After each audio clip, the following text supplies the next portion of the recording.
People who were in a coma. What change surprised you when you woke up? A good friend of our family went into a coma for half a year. Finally, when he woke up, he was stunned why his wife looked so old. He actually lost the last 15 years of his memory. He knew he had 2 children, but they were babies and he didn't even know about his 3rd child, and the memory never came back. He skipped from no mobile phones to smartphones to laptops. Everything was new to him. Being stuck in early 90s, but actually being in the 2000s, there was a lot of change to handle. But learning you missed all your children growing up was the hardest for him. I knew a guy who lost the last few years of his memory, including his wife and baby, after getting blown up in Iraq. To him, he fell asleep in the early weeks of basic training for the army and woke up on the streets of Iraq with gunfire and strangers dragging him to cover. Luckily, one guy in our platoon went to basic with him and was able to calm him down. Separated from the military, and his life has never been the same. He is still largely functional, but can have pretty bad mood swings and headaches at times. His wife is a saint though. She basically pulled out all the stops and got super romantic with him to make him fall in love again. She contacted various guys in the unit a lot for different ideas because she was terrified he would fall in love with someone else and leave. It was sweet, and I'm only a little jealous that she basically had to go full-on rom-com to keep him. My stepdad was in a coma/ICU for about 3 weeks. Woke up and he couldn't find his teeth. We looked for a week, completely forgot where we put them. Then he dropped dead at the bathroom sink in the hospital. Out of nowhere, they revived him. Couldn't figure out why he could barely breathe. Then the hospital sat us down and showed us the x-rays with his dentures in his body. They forgot to take them out when they put the tubes in his mouth, blocking his air pipes or whatever. So yeah, we found them though. Edit. Since this is blowing up, I figured I'd post a picture. The only one I have is on my old phone. Hopefully I did the link right. Here's a pic.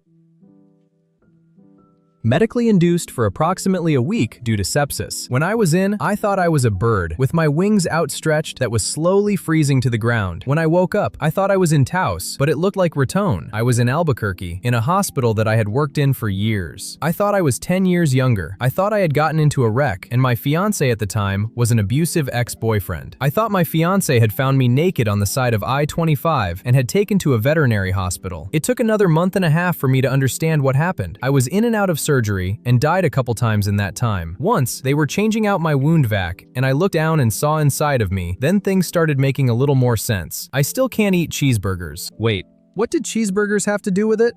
The best of these stories is the football player who got knocked out and lived a full, separate life while he was in a coma, had a family and everything. Then he noticed something weird about a lamp, and it all unraveled. Then he woke up and could not comprehend he'd been out of it for just a week. A parallel life / awoken by a lamp. My last semester at a certain college, I was assaulted by a football player for walking where he was trying to drive. Note, he was 325 pounds. I was 120 pounds. While unconscious on the ground, I lived a different life. I met a wonderful young lady.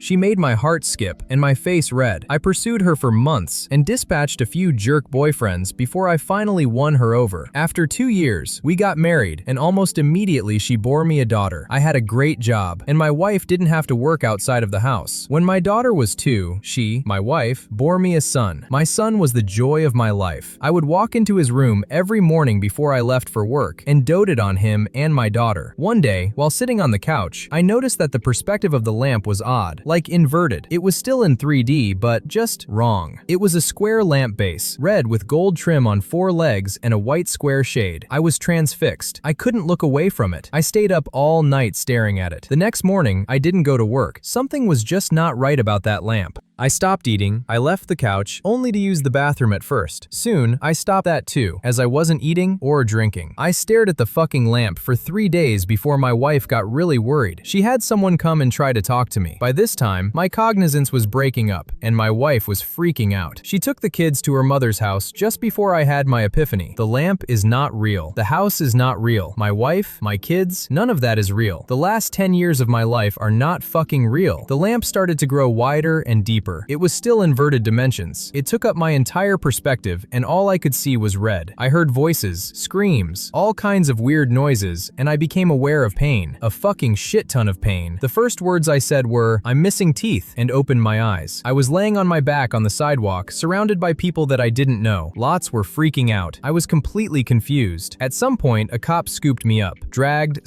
walked me across the sidewalk and grass, and threw me face down in the back of a cop car. I was still confused. I was taken to the hospital by the cop. Seems he didn't want to wait for the ambulance to arrive and give CT scans and shit. I went through about 3 years of horrid depression. I was grieving the loss of my wife and children and dealing with the knowledge that they never existed. I was scared that I was going insane as I would cry myself to sleep, hoping I would see her in my dreams. I never have, but sometimes I see my son, usually just a glimpse out of my peripheral vision. He is perpetually 5 years old, and I can never hear what he says. Man, that guy did a whole The Inner Light experience. Now all we need is a flute.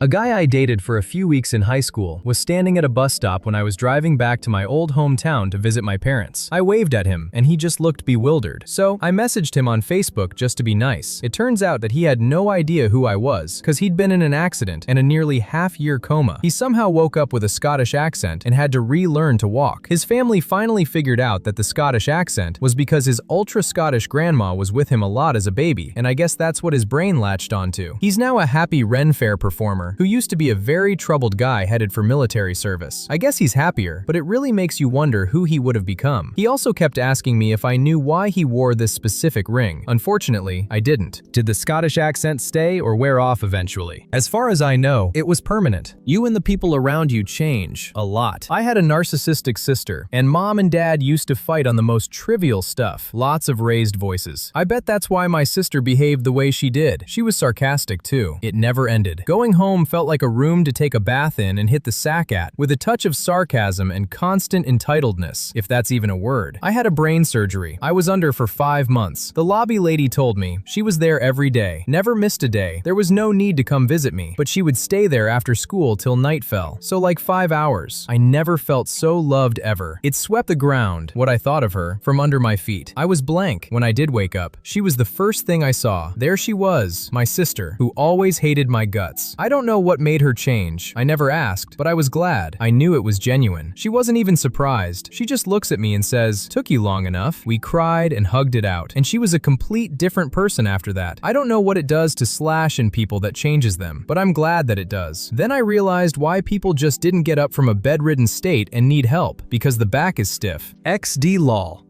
I had a skull fracture at 9. When I fully came out of the coma, I could not speak, I could not walk, I could not tell when I had to pee, and I cried a lot. It took a month to regain the ability to walk, which was my condition to be released. Talking came back more easily, and the bedwetting was beaten back in a couple of weeks. I was on anti-seizure medications for 8 years. I don't remember any of my childhood except from photos. Post-accident, I remember some things, but I was a weird kid. Fuck! I'm crying now. I don't cry so easily these days. Long term, I graduated from a university with a degree in anthropology, got an MBA, started multiple small businesses, a couple were a little successful, struggle with emotions, maybe more than most, was addicted to alcohol and cigarettes for 20 plus years, quit both in July. Look normal, feel like I'm weird still, and I'm complicated to others but feel quite great about my ability to contribute and be a team player. I'm single, unmarried, cry noticeably out of my right eye when I eat something hot in temperature, not spicy, and have my other quirks. Alcohol fucked me up a lot with depression and wished I had a therapist earlier in life. I'm moving today because I'm a broke 45-year-old with a great heart that feels unwanted by society's norms. Tagging in. You might be 45, but you're not alone. That feel hits everyone starting around 28 or so, and just keeps going because that's when everyone pairs off, and having a social life becomes almost impossibly difficult. You are wanted, but this society is utter shit at bringing people together. Either you get a family, or you're all alone because everyone else did. You'll find your people. Hang in there.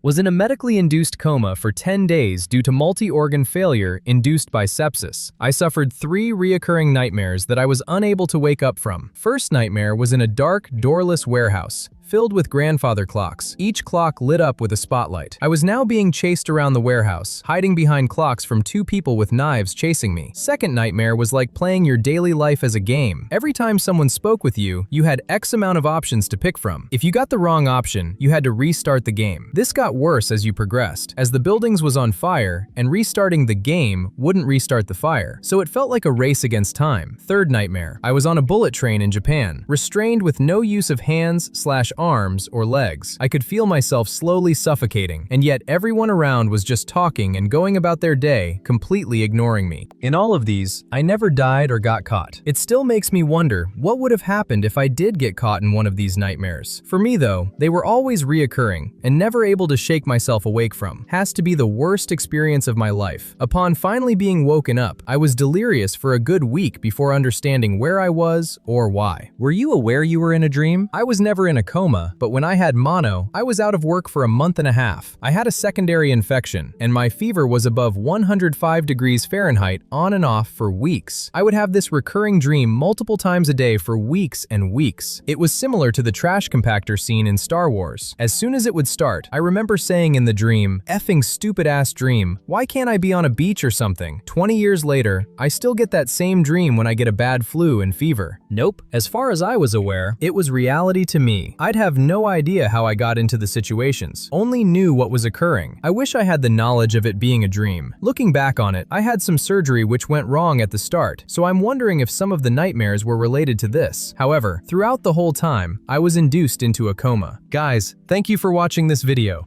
Hope you enjoyed it. Subscribe for more and check our previous as well. Appreciate it.